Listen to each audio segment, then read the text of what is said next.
आता पाहूया टॉप 9 मोठ्या बातम्या। सरकारचं ऐकून चंद्रकांत पाटील गैरसमज पसरवतात म्हणून ते सगळे सोयऱ्यांची गरज नाही म्हणतात। चंद्रकांत पाटलांच्या अधिसूचनेच्या वक्तव्यावर जरांगेंची प्रतिक्रिया। चंद्रकांत दादा गैरसमज पसरायला लागले। चंद्रकांत दादा उलट सांगत आहेत, सगळ्या सोयऱ्यांची काढायची गरज नाही, नातलागाला आधी दिले। तुम्हाला नातलग सगळे सोयरे यातला फरक कळतो का दादा? सरकारनं मला बदनाम करायचं ठरवलंय। सत्तेच्या मस्तीवर मला त्रास देत असतील तर सत्तेमध्ये जाऊ देणार नाही, जरांगेंचा सरकारला इशारा।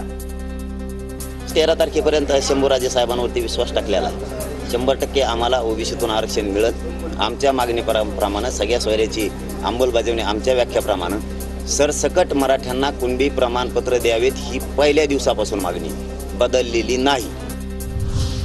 मराठी ओबीसी धनगर बांधवांमध्ये का भांडणं लावली जातात? भुजबळांकडून या भांडणाची सुरुवात, जरांगेंचा भुजबळांवर निशाणा। मनोज जरांगे पाटील आज परभणी दौऱ्यावर, जरांगेंच्या उपस्थितीमध्ये परभणीमध्ये आज जनजागृती शांतता महारॅलीचं आयोजन। पुण्यात काँग्रेसनं विधानसभेसाठी इच्छुक उमेदवारांचे अर्ज मागवले। 5 ऑगस्टपर्यंत इच्छुकांना अर्ज भरता येणार।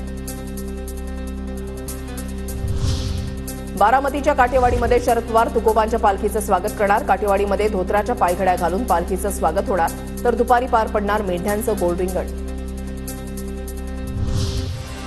जगद्गुरू संतश्रेष्ठ तुकाराम महाराजांची पालखी बारामती तालुक्यामध्ये, उपमुख्यमंत्री अजित पवारांचा सुनेत्रा पवारांसह पायी वारीमध्ये सहभाग। बारामती ते काटेवाडीत अजित पवार वारीमध्ये पायी चालणार।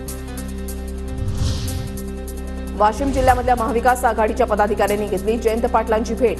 कारंजा मानोरा विधानसभा मतदारसंघातून स्थानिक कार्यकर्त्यालाच उमेदवारी देण्याची मागणी। आमदार अभिमन्यू पवार यांची वाहतूक पोलिसांना तंबी। औसाजवळच्या महामार्गावर वाहतूक पोलीस वाहनाला अडवून दंड वसूल करत असल्यानं पवारांकडून तंबी।